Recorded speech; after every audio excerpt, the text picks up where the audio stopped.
Oftentimes I get asked, hey STIX, what is your favorite MMORPG? And my answer for literally the last 5 years has always been the same thing. I have two different MMORPGs that I frequently play, that I dedicate my time to. Those two games are Final Fantasy XIV and World of Warcraft. They also just so happen to be two of the last remaining subscription-based MMORPGs on the market. Now, I have taken probably about a 9-month break from Final Fantasy XIV because I completed the initial content that was released in Shadowbringers, and then I completed the 5.1 content. Now, I feel like the content that gets released between patches, with each patch coming 3 months apart, is plenty of content for your average player to consume, especially because it involves content that you're required to continue to grind. But for me, for someone that invests hours into their YouTube channel every single day and then streams half the week and then only has a small amount of time to actually play games that they enjoy, that for me isn't enough to tackle the game competitively. So I didn't play patch 5.2, 5.3, or 5.4. I am looking to jump back into the game in 5.5 in preparation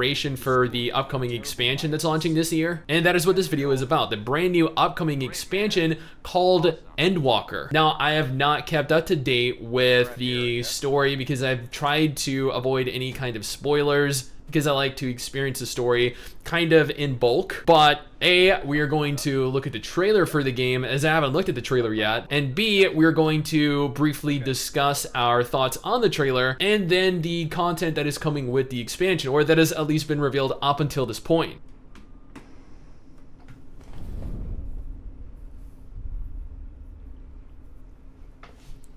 So just note, this is a 3-minute teaser, not like the full dedicated trailer for the upcoming expansion.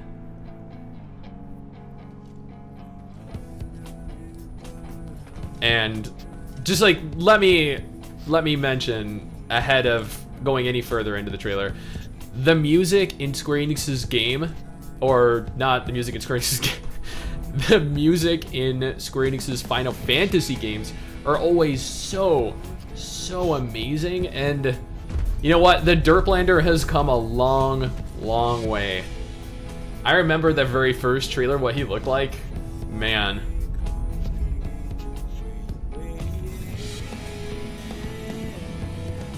The final days were upon us. The fabric of the star had begun to fray, its lands rent by tooth and claw. And you gotta give them credit. Their cinematic trailers and their cinematic teasers are always absolutely stunning to look at. Like, could you imagine a full-length cinematic movie made that looks like this? Oh, we're playing. Oh, so the Warrior of Light, or is he the Warrior of Darkness now? So you the hero, is now a paladin this expansion? I can look after myself, you know. And I've had enough of this rabble. Come on! Because what were we? Initially a warrior, then Heavensward we're a dragoon, then Stormblood we were a monk, and then Shadowbringers we were a dark knight, and then Endwalker we were going to be a paladin. Past the far edge of fate, ring blades dark. Oh man. And light. Xenos is still around, huh? Coming of the end. Like, I don't know, I'm kind of conflicted with regards to Xenos. I feel like he's been around way too long. And he's not even really that compelling of a bad guy. He just, I don't know, he's obsessed with like wanting to kill us or something, right? That's it. Fall 2021. Yep, Final Fantasy XIV Endwalker is actually launching in fall 2021. Interestingly enough, they are going to be releasing 2 brand new classes into the game with the expansion. The 2 classes in question are both a healer and a DPS. The healer is going to be a sage, which after looking at the dedicated trailer for the sage, actually looks really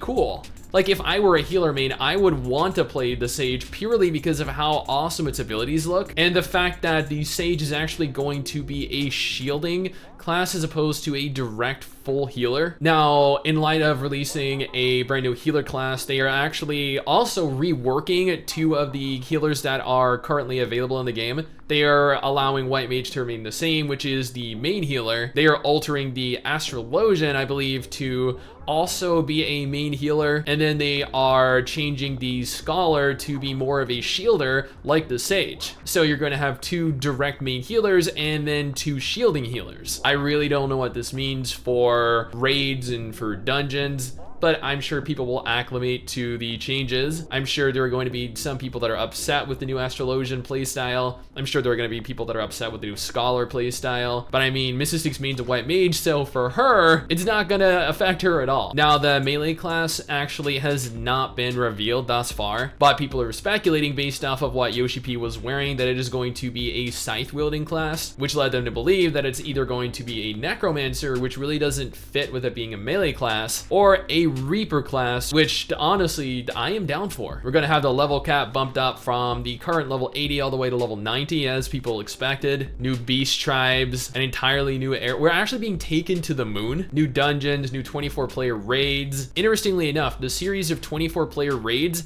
are not going to be themed or inspired by any of Square Enix's other games, which is interesting actually because the Ivalice raids that were inspired by Final Fantasy XII and the Nier Automata raids that were inspired by Nier Automata were incredibly beloved, and this is actually going to focus more on the Ascians themselves. So I guess they're kind of tying it into Final Fantasy XIV's lore, and that could be really cool. Now, another interesting thing to note is they're actually introducing a kind of like a farming feature into the game. So for those of you that like Farmville, for those of you that like the Sims games or Harvest Moon or Rune Factory or even Stardew Valley, this is probably going to appeal to you. And this is probably the most important thing. The game is officially coming to the PS5. They are going to be holding beta tests for this sometime in April. So for those of you that want to participate in this beta test and to see how Final Fantasy XIV works on the PS5, now is your time to apply. Now, I am excited for this. I have been waiting for the final patch to drop so I can jump back into Final Fantasy XIV. I have been waiting for the expansion to be announced so I can get hyped, because while I am hyped, I have always been exceptionally hyped to play every incarnation of this game, every expansion of this game. I am never more excited than just before an expansion comes out, and knowing that it is actually coming out this year, just later this year, provides me motivation to get my butt back in there and clear what is left for me to clear. Now, Final Fantasy XIV has always and likely will always remain one of my 2 favorite MMOs. It is by far one of the highest quality games period I have ever played, and I hope that with Yoshi P actually working on Final Fantasy XVI, that it doesn't take away some of that polish, some of that drive to make the game better than everything else on the market. But I mean, what do you guys think? Are you excited for the Endwalker expansion? Let me know down in the comments below and let's talk about it. Anyway guys, that is it for me. Thanks for watching. Hopefully you enjoyed the video. Don't forget to subscribe for more content like this. I'll see you guys next time. Peace.